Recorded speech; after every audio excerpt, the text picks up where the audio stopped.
Oi, gente, bom dia. Obrigado.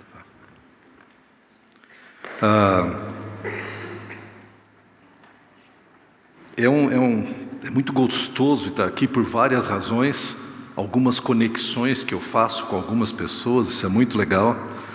E de modo muito especial, é muito bom estar aqui por causa do André. André foi alguém que, pela graça de Deus, vou ter que subir isso aqui, porque senão não vai dar. Pronto, agora está melhor. Eu tive o privilégio de gastar um tempo, investir na vida do André, e é um daqueles casos em que o discípulo ultrapassa muito o seu mestre. E então eu estou sempre curtindo quando eu venho aqui e ouço, e vejo, e acompanho, e acompanhando também a família dele, e a oportunidade desse ministério é muito, muito especial. Eu já falei para a Dani hoje de manhã, que eu acho que eu vou falar 5 minutos e vou sentar, porque ontem ela já estragou toda a minha mensagem. Eles falaram tudo. Foi ou não foi? Quem estava aqui? Todo mundo estava aqui ontem à noite, quase, né? Já podia encerrar, né?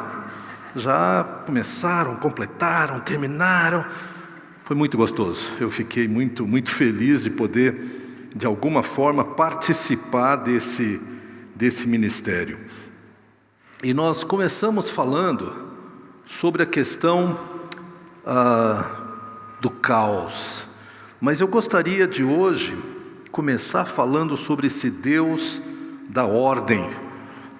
Porque ontem nós falamos do caos e falamos de uma maneira ampla. Acho que a segunda pessoa a falar, a Thaís, é uma piada interna aqui, mas ela foi muito prática e ela começou a descrever as várias coisas de caos, e a gente via algumas mulheres abrir, isso não é isso aí, não é, se identificar, foi muito bacana. Mas eu gostaria de retomar aqui uma questão que eu chamo assim de ordem e caos na criação. Vamos voltar lá para o começo para entender como é que a coisa aconteceu ali e de que forma isso se desenrola no nosso dia a dia. Eu acho muito, muito interessante o conceito também que a Stephanie trabalhou, de que Jesus é a palavra. Porque Deus falou e as coisas aconteceram.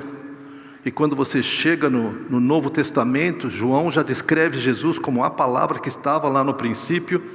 Se você tiver tempo, dá uma olhada ali em Hebreus, bem no comecinho de Hebreus também, diz que Jesus criou o mundo e sustenta o mundo por meio da sua palavra poderosa.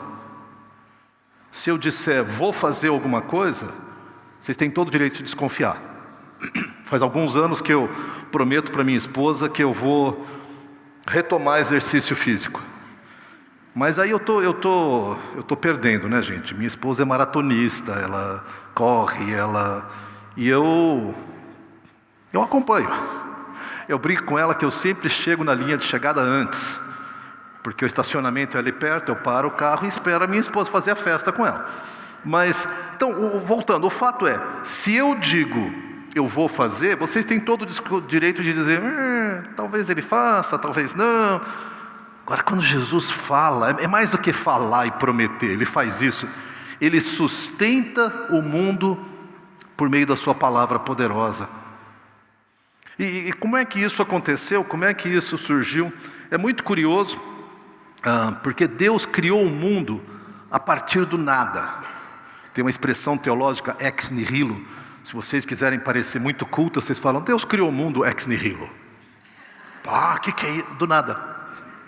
Simples. Ele criou o mundo, ele criou a própria matéria, ele criou a existência. Não existia nada antes de Deus, então ele surgiu e falou que haja existência.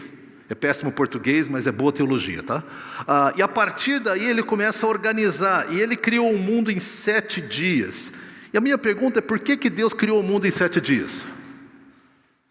Diz que no 7º dia ele descansou. Agora, Deus não se cansa. E por que ele levou 7 dias? Parece aquele negócio, não, terminou meu horário agora, vou dar uma parada.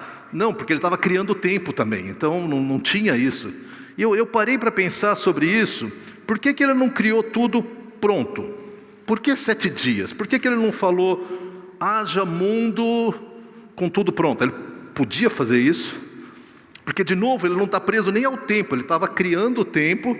E por que isso? Eu acredito que quando a gente para pensar na história da humanidade, você tem a criação, depois você tem a queda, aí você tem toda a história da redenção, que lá na queda, lembra quando Deus fala para a mulher que a semente da mulher vai pisar na cabeça da serpente? Então, alguns chamam de proto-evangelho, a primeira amostragem do evangelho, um protótipo do evangelho. Então, ali começa a história da redenção e que chega passa pela morte de Jesus na cruz e chega até a última fase, que alguns chamam de consumação ou nova criação. Nós vamos ter um novo céu, uma nova terra. Por que Deus não começou aqui? Né? Por que tem que passar por queda e pela morte, pelo sofrimento? E trazendo mais perto, por desgraça, por doença, por dor, nós estamos passando por uma situação na nossa igreja lá, o pastor que assumiu a Igreja Batista Conde em Porto Alegre, o Samuel, que alguns de vocês conheceram, ele fez estágio aqui, né? Ele tem 2 filhinhas, uma delas de 3 anos, a Elisa, e a Sara, que tem alguns meses. Faz 2, 3 semanas a Elisa foi diagnosticada com tumor no rim, e é uma coisa muito agressiva. Ela já começou a fazer quimioterapia com 3 anos, na expectativa que o tumor diminua para que possa haver a cirurgia. Por que Deus não chega no final? Por que tem que passar por uma menina de 3 anos, passar por um tumor? E eu estou pegando um exemplo. Se a gente começasse a dar exemplos aqui, a gente ia passar o resto do dia.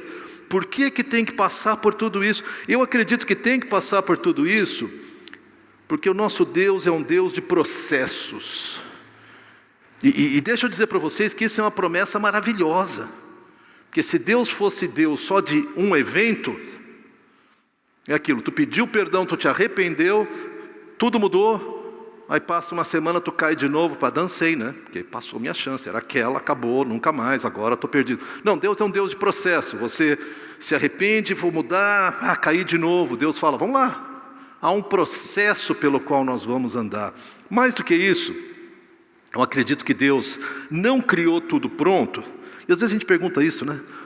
Por que é uma das grandes perguntas que a gente tem. Eu trabalho com alguns jovens adultos lá na nossa igreja que a gente brinca que eles estão chutando o balde da fé. Eles estão próximos de dizer, Daniel, será que é verdade? Assim, eles estão num momento difícil.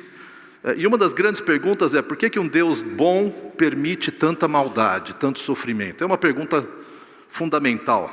Depois vocês perguntam para o André, ele tem a resposta. Tem coisa que não adianta, né? Mas eu creio que Deus é um Deus de processo, inclusive porque Ele nos criou para um relacionamento com Ele. O nosso Deus não está interessado unicamente na criação e larga lá e fica só assistindo. Ele quer uma relação pessoal contigo e comigo. E uma relação pessoal só é possível com aquilo que nós chamamos de seres conscientes. Você não pode ter uma relação de verdade com essa mesinha. Eu espero não ofender ninguém. Fica difícil você ter uma relação de verdade com um animal. Fala, não, peraí, animal não. Meu cachorrinho tu não conhece, meu gatinho, meu periquito, meu papagaio, catatu, sei lá.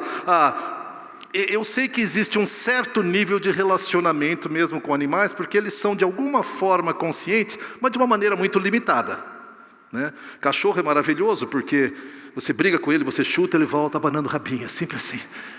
Você é o meu dono, eu te amo, maravilhoso. Aí você chuta, ele volta, e agora, você me ama? É legal, dá uma elevada no nosso ego, mas gente, não é um relacionamento entre iguais, né? Ele não é um ser plenamente consciente, ou pelo menos não como nós somos. Um ser consciente inclui pelo menos 3 elementos. Primeiro, que é uma autodescoberta. Eu preciso saber quem eu sou antes de me relacionar com o mundo. Não tem uma relação. A criança nasce de uma maneira absolutamente egocêntrica. só existe ela. Na verdade, só existe barriga e bumbum, tá? Eu quero a barriguinha cheia e o bumbum sequinho. É isso aí. Se existe isso, eu estou feliz. O mundo é bom quando a barriguinha está cheia, o bumbum está limpinho, e o mundo é mau quando não acontece isso.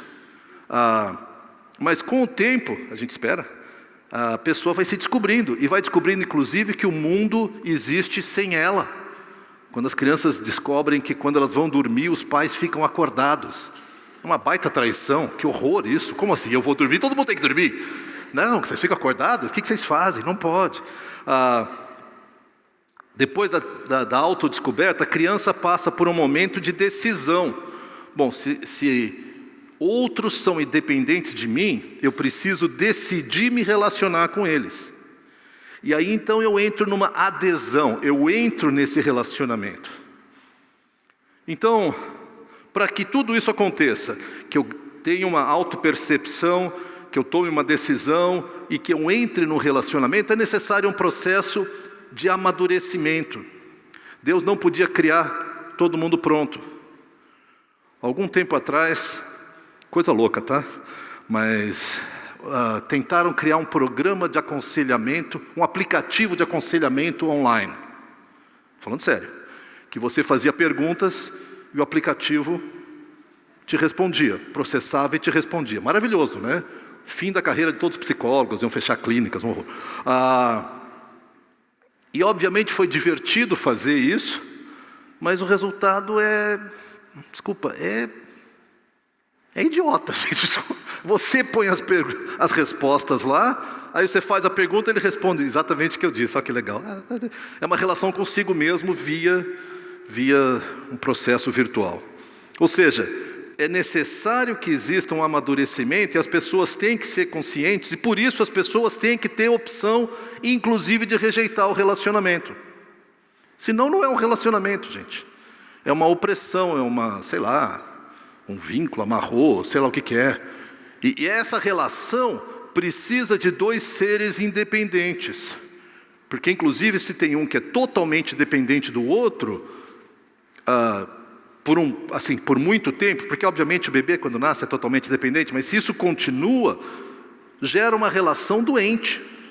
Então precisa haver a independência.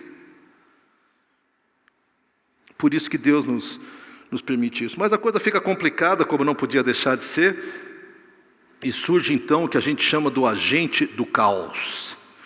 Deus cria o mundo, cria matéria, ela era sem forma e vazia.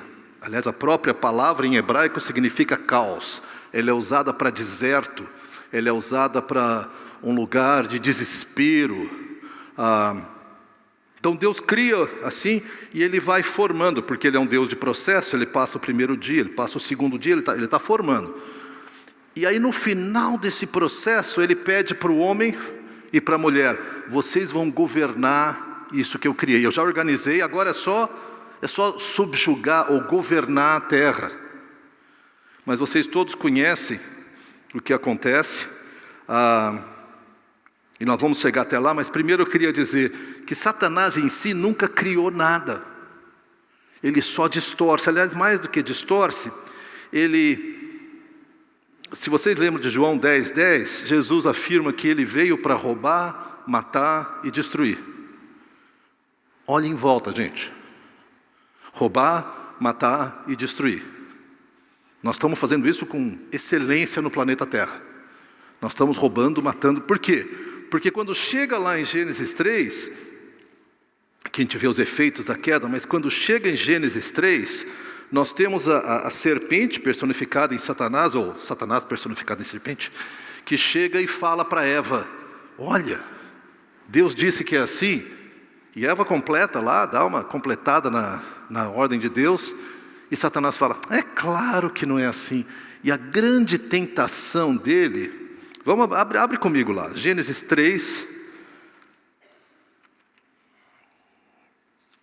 quando começa essa tentação, verso 4, já quando Satanás já está ali lançando a sua isca para Eva, e ele diz assim: certamente não morrerão. Deus sabe que no dia que dele comerem do fruto proibido, seus olhos se abrirão e vocês como Deus, serão conhecedores do bem e do mal. A promessa aqui é que vocês trazem para vocês mesmos a autonomia, a capacidade de dizer, eu escolho, eu vou dizer o que é certo e o que é errado, eu determino. Vocês, como Deus, vão poder estabelecer a ordem. E nós caímos nesse conto. Nós caímos nesse conto. E até hoje nós estamos lutando por isso. E o mundo continua tentando definir o certo e o errado. O mundo continua tentando definir o que pode e o que não pode. Recentemente, numa passeata que procurava defender os direitos aí dos vários gêneros, que hoje em dia, a última lista que eu vi tinha 58, e nessa lista, nessa passeata, havia, na periferia, não é muito aceito, mas havia o pessoal lá na Alemanha, havia o pessoal defendendo a pedofilia, junto, né, porque pode, né? E a primeira vez que eu vi, pelo menos, e no final, bem na periferia da periferia, o pessoal defendendo a zoofilia. Porque na verdade é assim, se eu escolho o que é certo e errado, e eu me apaixono por uma pedra, quem vai dizer que não? Quem é você para dizer que não?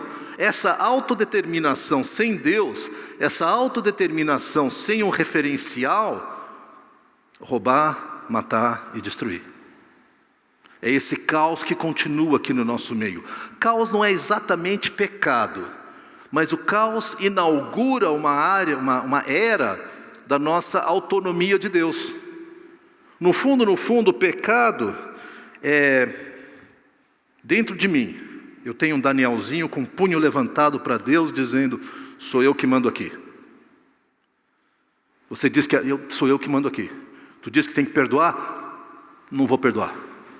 Tu diz que eu tenho que amar? Depende, vamos ver se vale a pena. Tu diz que eu estou com o punho levantado contra Deus.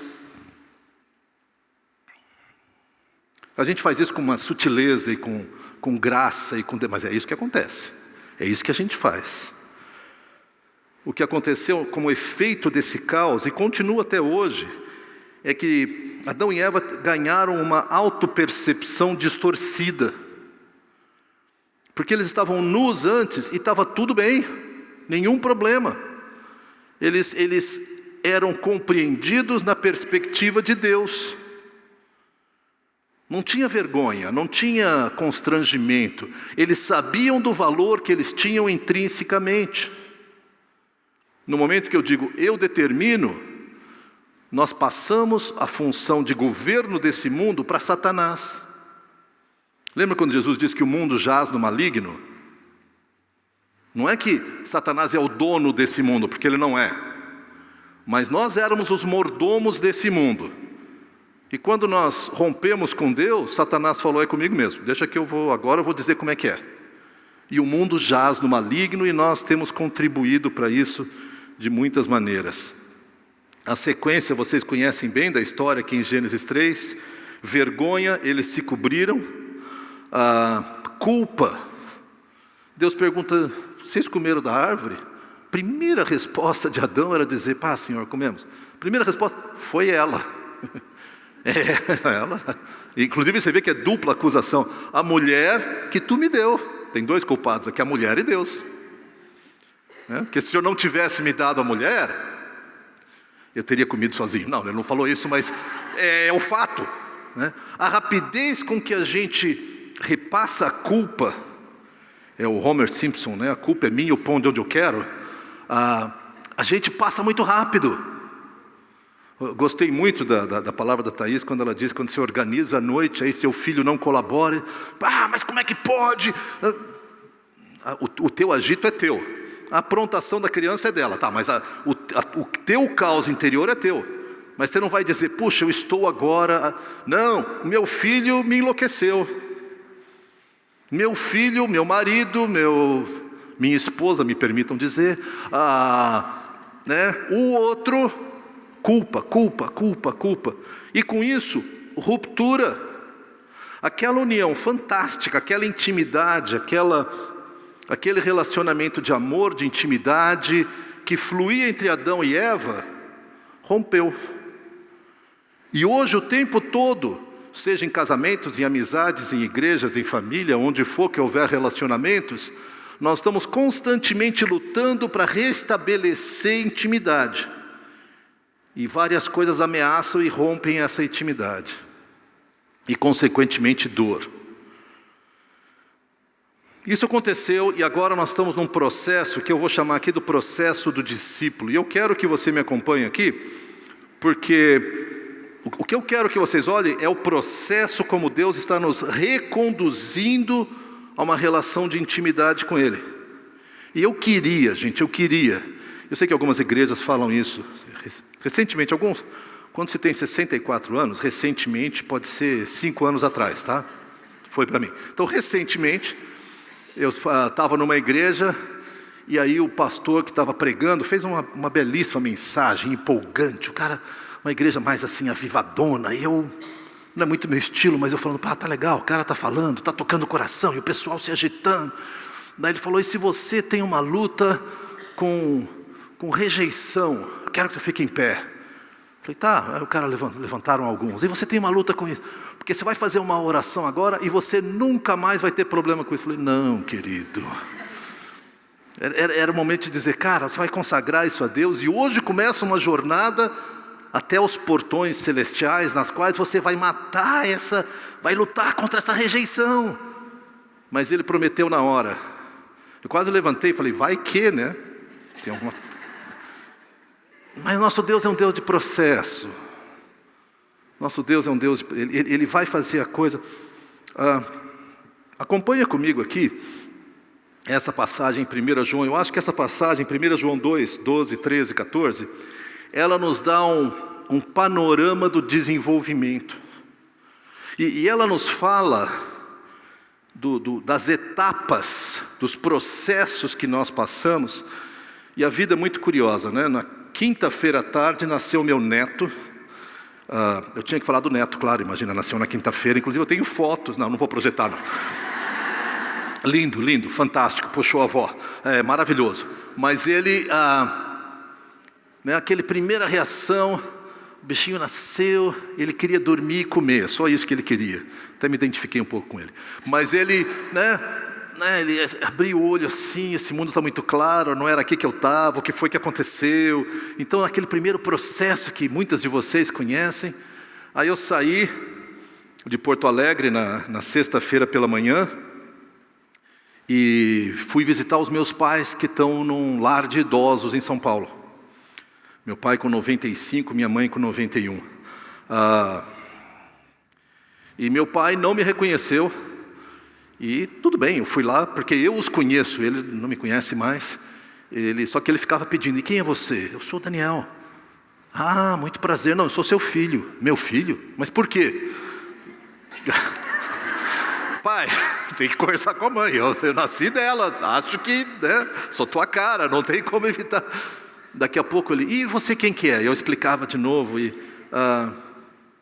a minha mãe parece que me reconheceu, mas ela não está mais conseguindo falar, teve uma série de dificuldades. O que para mim foi muito marcante é isso, a empolgação, me permitam, a babação de ter um nenê recém-nascido, a empolgação. Gente, é incrível, né? Aqueles dedinhos tudo pequenininho que funcionam, eu acho fantástico isso, né? Tem outras coisas que funcionam, já tiveram que trocar fralda, claro, mas tudo bem. E daí você chega no final da vida, onde a única coisa que me empolga é que os dois estavam sentadinhos lá numa poltrona, ao sol, de mão dada. Gente, é empolgante, porque aí veio a ajudadora para mudar de lugar e tal, e falou, tem que soltar a mão dela, seu Délio. Por quê? Não, porque eu vou mexer sua poltrona. Aí ele foi lá para outra poltrona e estendeu a mão. Tá, então põe os dois juntinhos. Eu acho que eles não lembram muita coisa, mas eles lembram da mão dada.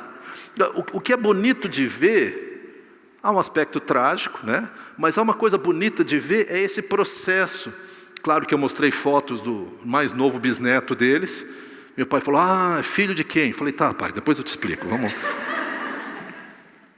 Mas o apóstolo João descreve aqui de uma maneira muito brilhante etapas do discipulado, o processo, e é nesse processo que nós somos chamados a enfrentar o caos. Nesse processo que nós vamos tentar trazer uma ordem para esse mundo interior. Porque nós muitas vezes, vamos ver isso mais hoje à tarde, um pouco mais amanhã, nós tentamos trazer ordem para o mundo exterior, e precisamos, tá? Mas a gente tem que começar de dentro para fora. Porque se não há paz aqui dentro, se não há ordem aqui dentro, além do fato que nós não vamos controlar esse mundo exterior. João escreve assim: filhinhos, eu lhes escrevo porque seus pecados foram perdoados graças ao nome de Jesus. Pais, eu lhes escrevo porque vocês conhecem aquele que é desde o princípio. Jovens, eu lhes escrevo porque venceram o maligno. E aí ele repete tudo no verso 14. Filhinhos, eu lhes escrevi porque vocês conhecem o Pai. Pais, eu lhes escrevi porque vocês conhecem aquele que é desde o princípio. Jovens, eu lhes escrevi porque vocês são fortes, e em vocês a palavra de Deus permanece, e vocês venceram o maligno. Então você tem uma ideia da igreja de Deus, da família de Deus, que é mais ou menos assim: do lado de fora, e chegando e olhando para dentro, tem o que eu chamo de gestação, que não é o nome certo, não conta na Bíblia, isso aqui é da minha cabeça, tá? E depois ele fala de filhinhos, e depois ele fala de jovens, e depois ele fala de pais. Gestação são aqueles que estão curiosos, e talvez algumas de vocês estejam nessa fase. A minha palavra, sejam muito bem-vindas, e olhem mesmo, e pergunta mesmo, tá? E discute, apresenta suas dúvidas, e investiga se realmente isso aqui, esse estilo de vida, essa crença, essa vida, essa proposta, não é algo que pode gerar transformação na sua vida. Stephanie nos falou da transformação na vida dela ontem, eu poderia falar da minha. Dani mencionou aqui, traz vida para nós, gestação. Mas a passagem não fala de gestação, mas são aqueles que estão ao redor. Filhinhos são aqueles, e aqui, gente, não é uma coisa cronológica, tá? Não está falando de crianças, jovens e pais. Ele está falando de, em termos espirituais, quando você começa esse processo de transformação, você começa como aquilo que João chama de filhinho. É um termo carinhoso para filhinho, querido. Você não sabe muita coisa ainda, deixa eu te explicar, deixa eu te ajudar. Depois passa por jovem, espiritualmente falando, e passa por pais. Sinceramente, eu conheço alguns jovens, cronologicamente, que são pais espirituais. E conheço alguns idosos, que se muitos são filhinhos. Tem que trocar fralda espiritualmente todo dia, porque não saíram dessa fragilidade, dessa fé tão... aguinha com açúcar, leitinho, diluído ainda, não pode nem ser muito forte. Eu queria falar dessas 3 etapas para vocês, para a gente começar a entender esse processo de Deus na nossa vida. A primeira delas é filhinhos, e aqui eu pego a passagem de Efésios 4,14, que diz assim, aqui ele está falando de filhinhos espirituais, de crianças espirituais, e ele diz, o propósito é que não sejamos mais como crianças, levados de um lado para outro pelas ondas, nem jogados para cá e para lá por todo o vento de doutrina, pela astúcia e esperteza de homens que induzem ao erro. Isso é o filhinho espiritual. Ele cai em qualquer conto. Ele assiste o primeiro, hoje com internet, ele assiste qualquer programação e fala, cara, tudo a ver. André, você tem que pregar que nem aquele cara prega de verdade. E não só isso, mas a gente começa a acreditar nisso, especialmente quando o caos ao redor está muito complicado e o processo de Deus fica meio caro para nós queremos achar saídas mágicas. Nós tivemos vários problemas com nossos filhos, e eu lembro que em dado momento eu falei, cara, será que se eu levar para alguém fazer uma oração poderosa não resolve? Gente, eu acho que eu sou um homem de fé, tenho certeza que sim. Eu acho que eu tenho uma teologia bastante saudável, não sei, depois o André pode me corrigir aqui, mas conhecendo um pastor lá, eu falei, cara, não, traz aí, Daniel, que nós vamos orar. Eu falei, vamos orar. Não adiantou nada, fez nenhuma diferença. Mas oramos, pedimos. Mas o filhinho é aquele que começa a abandonar a caminhada para achar atalho. Eu quero chegar logo lá. Eu não quero passar pelo caminho longo. Eu quero encontrar uma maneira rápida.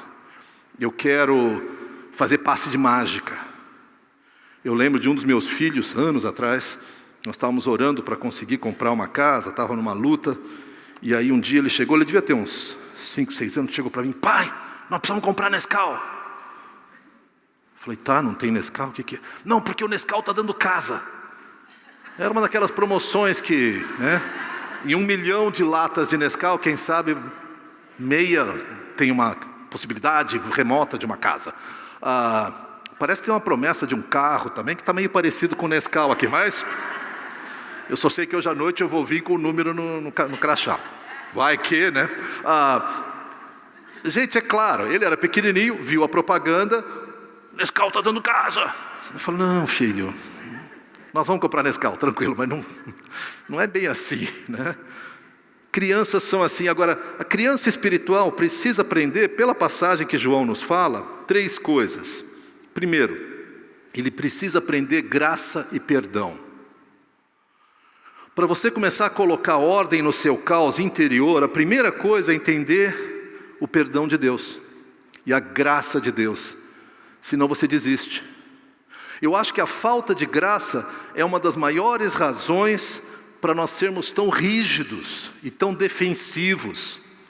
Porque se um de vocês encontra meus erros, eu preciso me defender. Deus o livre que tu vai. Não é assim. Veja bem.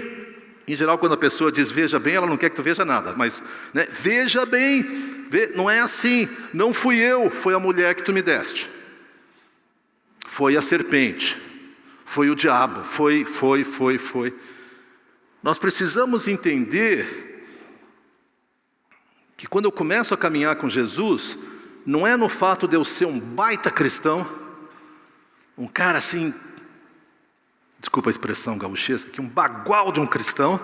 Bagual é muito bom, tá? É firme, alguém valente. Um baita de um cristão, então eu vou crescer na minha vida cristã. Você cresce na vida cristã de joelho. Você cresce dizendo, miserável homem que sou. Tá difícil aqui, meu Deus. Me socorre, por favor. E Deus pode transformar isso. Deus pode mudar isso. Graça e perdão, não só graça que é derramada sobre nós, mas perdão.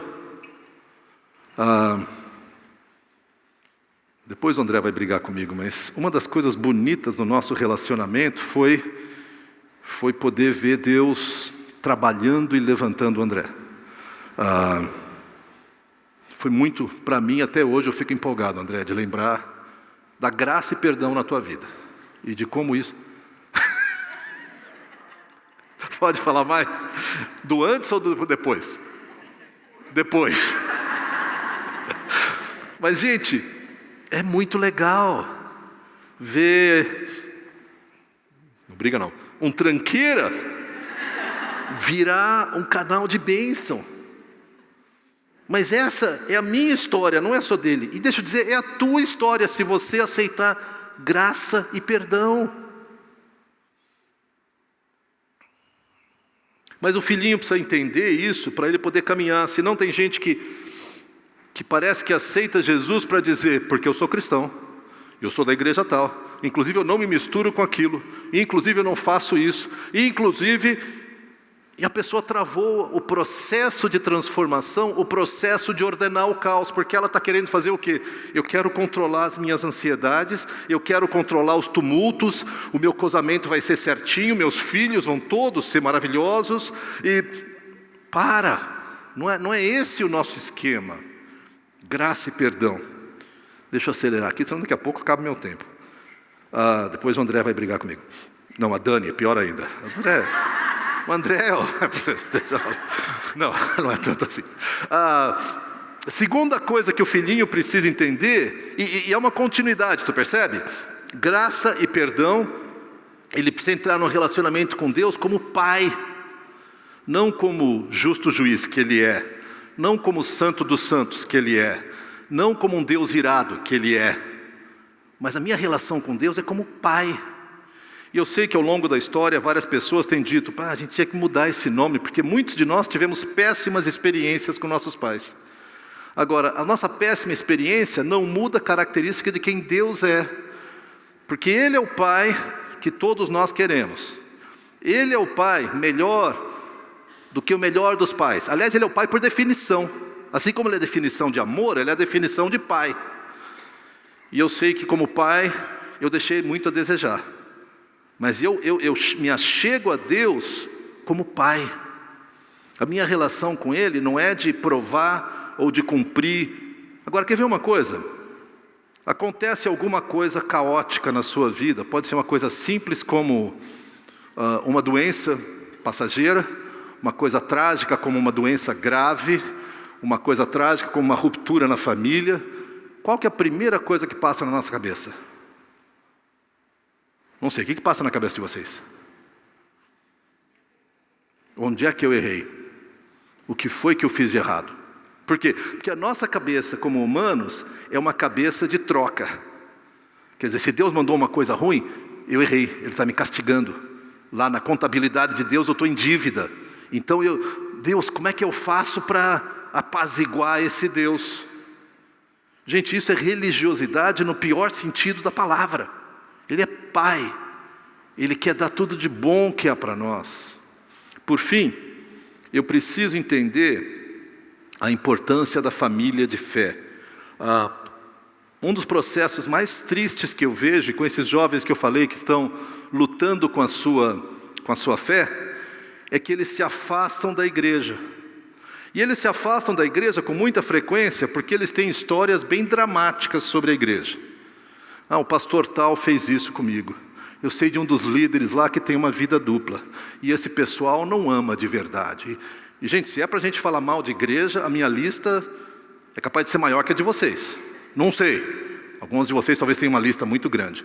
Coisas terríveis que foram feitas. Agora, como filho, eu preciso entender que o caos, ele é interno, mas eu preciso de outros cristãos ao meu redor para chamar minha atenção e me colocar de volta olhando para aquele que é a paz, Jesus. Agora somos todos imperfeitos. Se você ainda não ficou decepcionado com essa igreja, é só esperar um pouquinho. Você vai se decepcionar. Nós precisamos passar por esse passo. Eu até desconfio que mesmo que você tenha passado da infância espiritual, de vez em quando tem que revisitar esses pontos. Falar, peraí, como é que é mesmo? Perdão, pai, não, tá certo. Mas aí nós entramos na fase dos jovens. É a passagem que eu escolhi, essa aqui, que diz assim, em 1 Coríntios: todos os que combatem nos jogos se submetem a um treinamento rigoroso para obter uma coroa que logo perece. Mas nós o fazemos para ganhar uma coroa que dura para sempre. Mas eu esmurro meu corpo e faço dele meu escravo. O jovem espiritual é aquele que, tendo lançado um fundamento da fé, ele começou a organizar a sua visão sobre o mundo.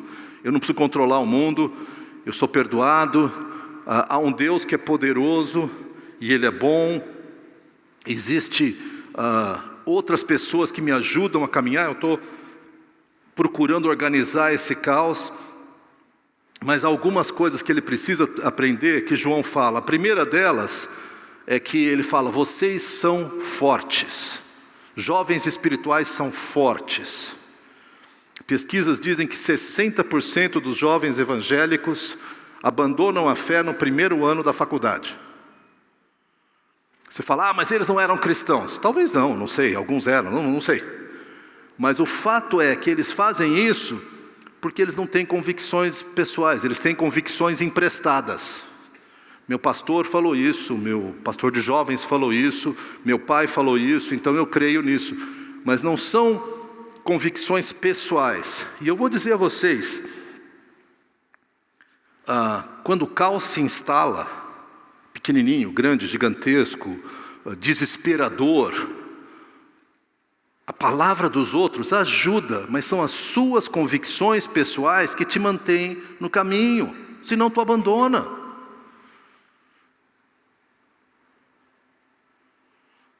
Como é que você reage? Jovens precisam ter convicções, coisas que eu acredito, coisas que você vai acreditar no meio do escuro. Nós tivemos como família várias pequenas tragédias. Uma delas, acho que o André talvez lembre disso, nós tivemos nossas 2 filhas, minha esposa teve que fazer laqueadura por uma série de problemas, e nós queríamos adotar. E nós adotamos, legalmente, um bebê que 3 meses depois foi retirado de nós. Que a mãe natural fez lá um processo, teria até divertido se não fosse trágico, né? Ela chegou lá e nos acusou de rapto. Aí o juiz falou, com toda certeza, ele raptou, veio aqui, deu o nome, registrou a criança, deu o teu nome, endereço, fez o processo, passou por todas as avaliações. Então, isso aí não colou. Mas depois de 3 meses, de acordo com a lei brasileira, ela recuperou a criança. Eu voltei, e acho que Deus me protegeu de criar um caos maior, porque eu saí para uma viagem, e antes de sair eu falei com o oficial de justiça, falei, cara, era uma viagem para os Estados Unidos, não tinha celular naquela época, tá, gente? E eu falei assim, eu cancelo a viagem, não vou. Ele falou, não, pode ir tranquilo, isso aí vai levar 6 meses, tu não vai perder essa criança. Eu voltei numa terça-feira de manhã, a criança tinha sido retirada de casa na segunda noite. E é claro que eu voltei com um monte de presente, que eu queria queimar tudo. Minha esposa, que é bem mais sábia que eu, falou, não, guarda aí, deixa aí, depois a gente vê. E eu lembro que aí nós fomos tomar café. A minha filha mais velha tinha na época 5 anos, e a outra tinha 3,5. Foi o café mais trágico e amargo e fúnebre que eu podia tomar, que a gente tomando café, e antes do neném ser retirado, a Ana Paula foi lá, acordou as 2 crianças para falar tchau para o bebê, porque não vai desaparecer no meio da noite, né? Tem que fazer o processo.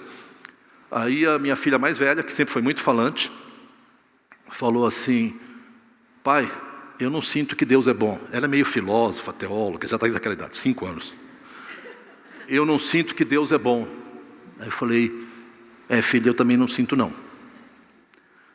Mas a gente sabe que Ele é bom, não é? Ela meio que... Eu falei, vamos lembrar das coisas boas que Ele fez. Gente, a próxima meia hora foi o momento mais intenso de louvor e adoração que eu tive na minha vida. Todo mundo chorando e lembrando das coisas boas de Deus.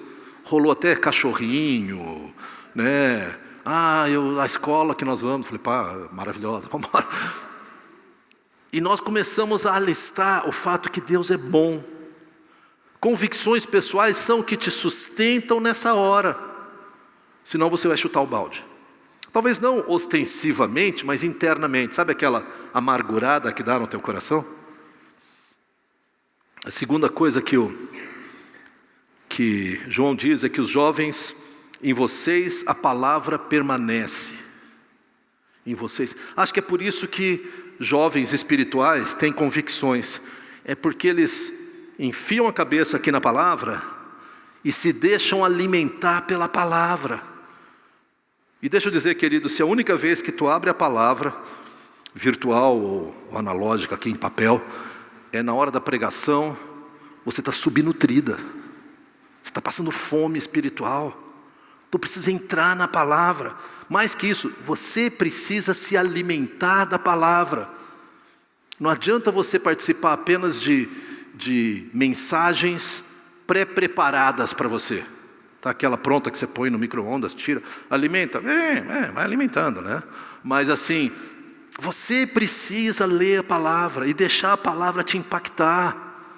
E deixar a palavra falar contigo, e brigar com a palavra. Deus não tem nenhum medo da gente brigar com a palavra dele, não.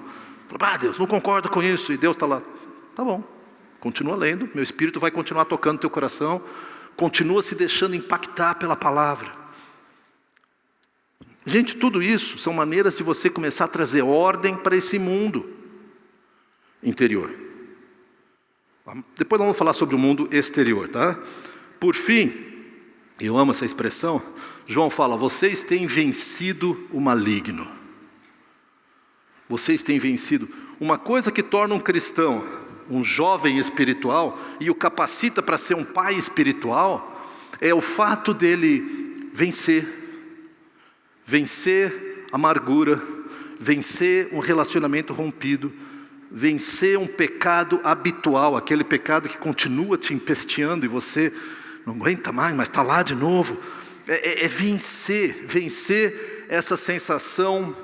Estava conversando com um casal, ele pastor, um casal fantástico, ama Jesus, tem um ministério muito bonito, e conversando com os dois, eles identificaram que ela tem uma tendência à defensiva e a procurar justiça, e ele tem uma tendência também à defensiva, mas ele se isola. Então quando a coisa esquenta entre eles, ela quer, como a gente diz, sangrar o porco, né? Põe na mesa, vamos resolver isso aqui agora. E ele fala, resolver o quê? Isso aqui! Você que tem que resolver, eu estou de boa. E aí ótimo, que isso melhora muito a relação entre eles, porque aí ela, eu vou me matar. E ele, não, calma, não é assim, mas assim. E nós estávamos conversando sobre isso, e ela começou a contar uma história em que a vida dela tem sido marcada por acusações dos pais, do pai e da mãe, dos irmãos, e ela sempre tendo que se defender, e aí você volta lá atrás, graça e perdão. Não, mas é injusto. Eu acho que você tem que lidar com injustiça, mas graça e perdão, não se defenda assim. Um dos homens que me impactou muito foi alguém com quem eu caminhei um tempo, e eu assisti isso. Ele era um pastor, e uma vez a gente estava conversando, entrou um cara e falou, cara, nessa última pregação você fez assim, e nada a ver, e eu percebo, e assim, descascou o pastor, e eu assistindo do lado. Agora ele vai, né, sacar da sua espada santa de pastor e falar, te condeno. E ele falou, cara, você tem toda a razão, e tu não sabe nem a metade, eu sou muito pior do que você falou. Aí deu uma esvaziada assim de... ele falou, não estou me destruindo, mas assim é verdade, eu não devia ter feito isso, me perdoa. E acabou.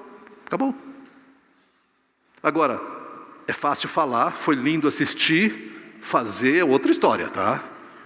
Porque eu sou mais daquele de sangrar o porco. Quando a coisa acontece, eu já limpo a mesa e vamos resolver isso aqui. Se você é como eu, resolver na hora é a pior coisa, tá? Mas talvez você seja como o outro pastor, ou como a minha esposa Ana Paula, que simplesmente dá um passo e fala, nossa, que exagero, por que tanto nervosismo? E aí eu queria matá-la. Ainda bem que ela corre bastante, então não tem chance de eu pegar. Não precisa correr, hoje em dia ela fala, chega e eu paro.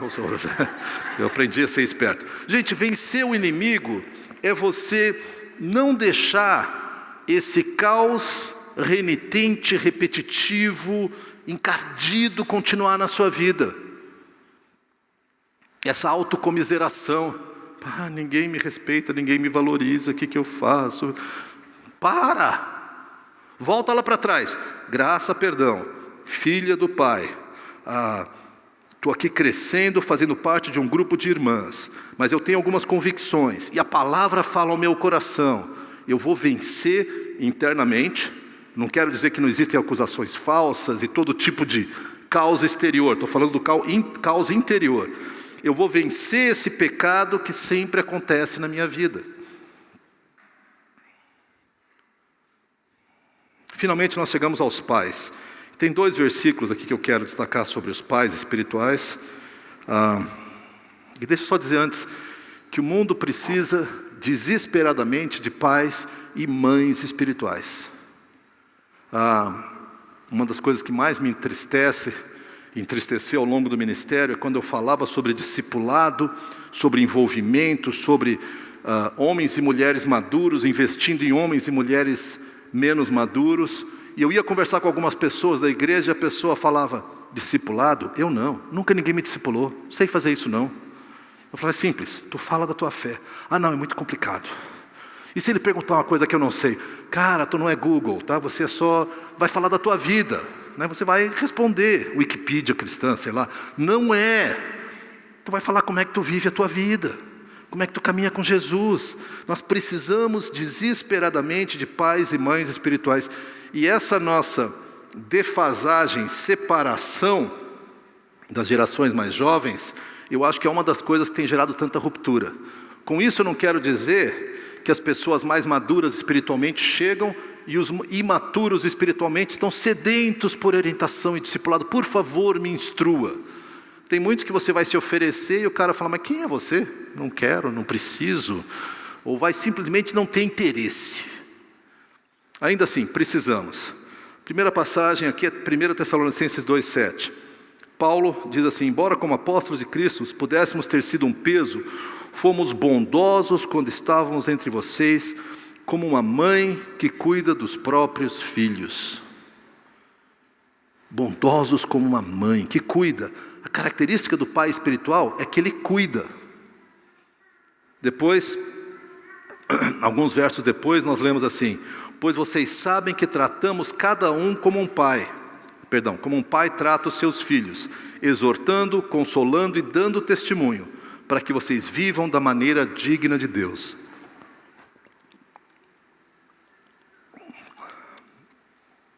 Ele define então como é que, e é curioso porque Paulo mostra o seu lado materno e seu lado paterno, né? Ele não tem nenhum problema com isso.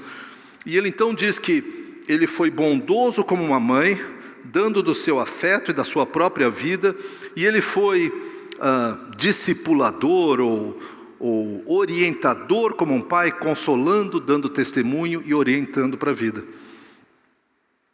Para que nós possamos ser pais espirituais, nós precisamos, em primeiro lugar, exercer ou desenvolver maturidade pessoal. Isso não tem a ver com idade. Então vocês, gurias mais jovens aqui, não digam, um dia eu preciso pensar nisso. Você pode ser uma mãe espiritual aos 15 anos de idade. Com certeza. Dentro da experiência que você tem com Jesus, é claro. Mas é possível, é uma questão de caminhada, é uma questão de intimidade com Deus, e é uma questão de atitude para com os outros. E a primeira delas é isso, maturidade pessoal. Maturidade pessoal tem a ver com a pessoa que você está se tornando em Cristo. Aliás, deixa eu dizer mais. A maior contribuição que você tem, longe, não é tanto o teu conhecimento, não é tanto a tua habilidade, tudo isso abençoa, mas é a pessoa que você se torna em Cristo. Eu lembro uma das vezes em que eu perdi a paciência. Infelizmente isso tem sido uma luta na minha vida. O André foi motivo, ele assistiu algumas vezes eu perder a paciência. Mas eu lembro de uma vez que eu estava chegando na igreja do Morumbi e cruzei uma sinaleira, um farol, né? Farol, isso, mesma coisa. E um carro atravessou no farol vermelho e bateu no nosso carro. E eu saí furioso. Eu olho para trás, tem a minha filha de 5 anos, furiosa também. Ela não sabia o que estava acontecendo. Mas o pai está furioso, eu também estou, porque é isso aí. E aí eu falei, não é nada disso, né? Então, maturidade pessoal tem a ver com eu vou contribuir para o caos ao redor ou eu vou abaixar a energia, a agitação. De novo o exemplo da Thaís, tudo dá errado, a criança não dorme na hora, aquilo tudo.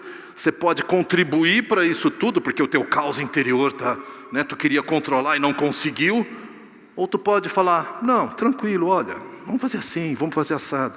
Recebi ontem à noite um videozinho da minha filha, com o nenezinho recém-nascido no colo, e ele chorando desesperadamente, e a minha filha tranquila, né? Teve o nenê 24 horas antes falando, eu sei, está tranquilo. Eu falei, quem é teu pai, guria? Como é que tu aprendeu isso? Porque ela estava justamente fazendo o que toda mãe minimamente sábia está fazendo. Brigar com o nenê recém-nascido é o tipo da proposta perdida, né? Quer dizer, não adianta nada. Ela estava meio caótico, porque o nenê estava... E ela assim, não, eu sei, está tudo tranquilo. Falei, é isso aí, ó. Isso aí é um exemplo de maturidade pessoal.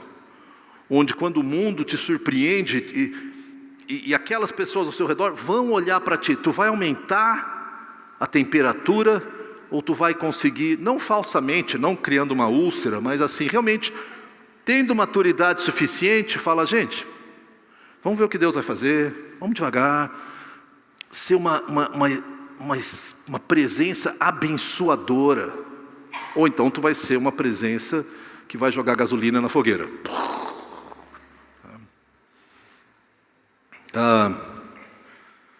Segunda coisa que pais falam, como ele diz aqui: pais capacitam outros, pais preparam outros.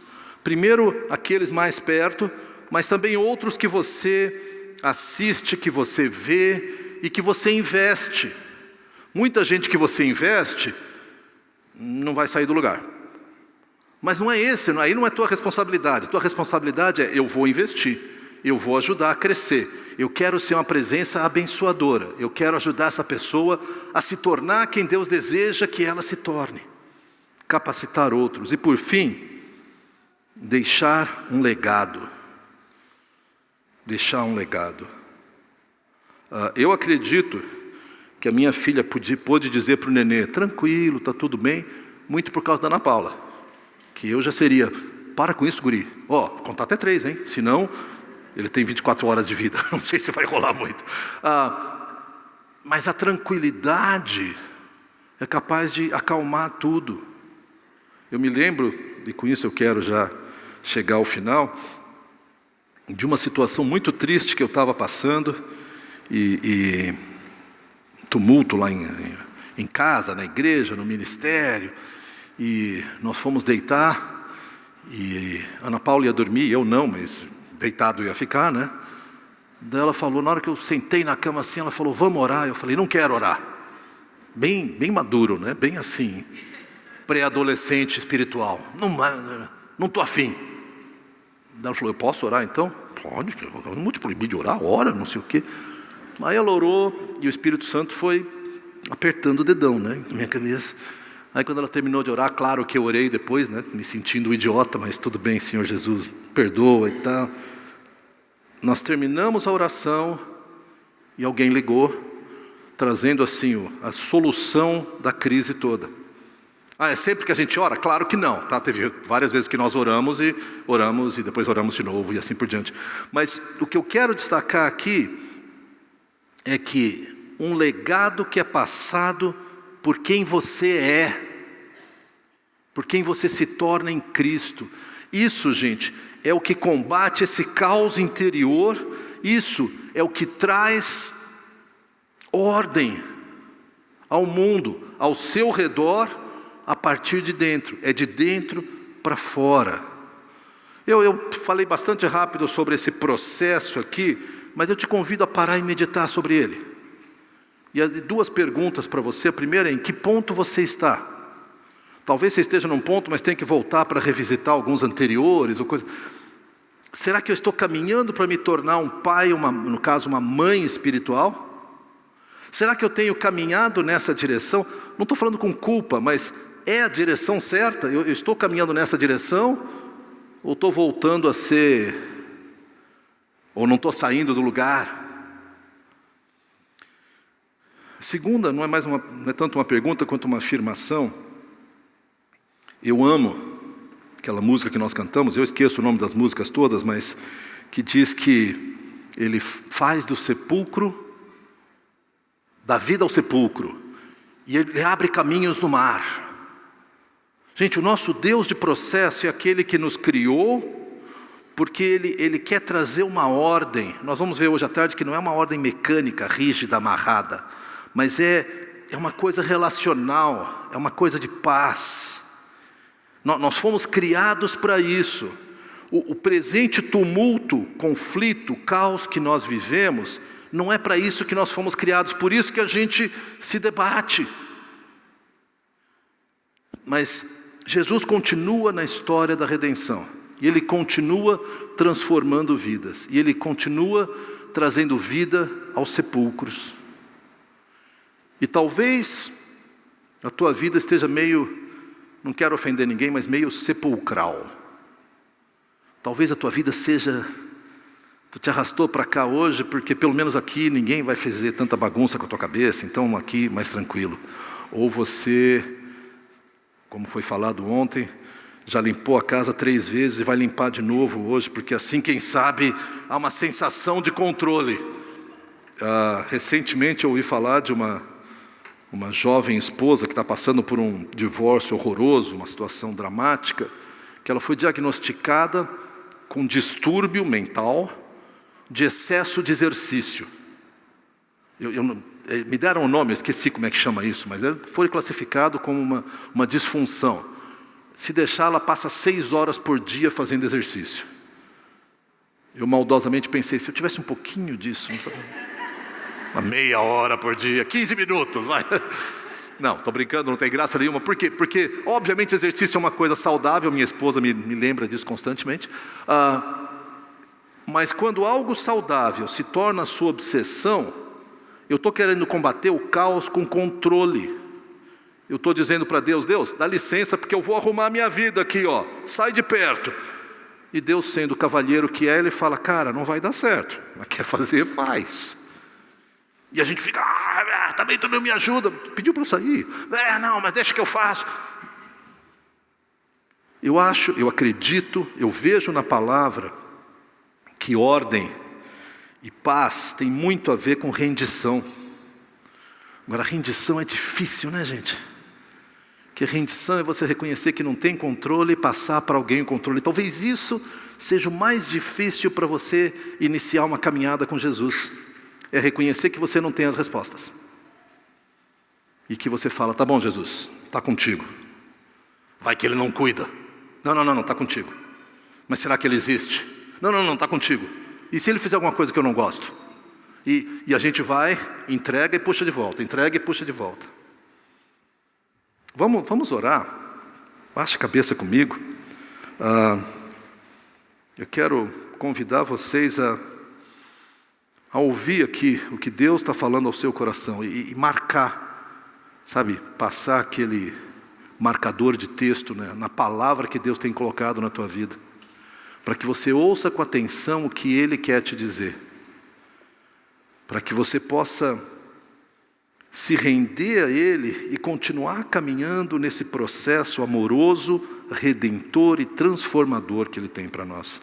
Senhor, nós nos curvamos na tua presença, Pai, e reconhecemos que nós fomos criados para a ordem e para a paz, mas caímos no conto da serpente tantos anos atrás, e hoje achamos que nós é que temos que instituir essa ordem e essa paz. Eu peço perdão pelas vezes na minha vida em que eu quis assumir o controle, e quero reafirmar diante de Ti, junto com as minhas irmãs queridas aqui, que nós queremos entregar para Ti o controle, e queremos ouvir de Ti as palavras que trazem vida.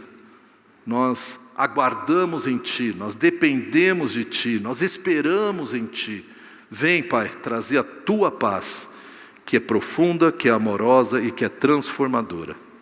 Pois é no nome daquele que se intitula o Príncipe da Paz que nós oramos, Jesus Cristo. Amém. Amém.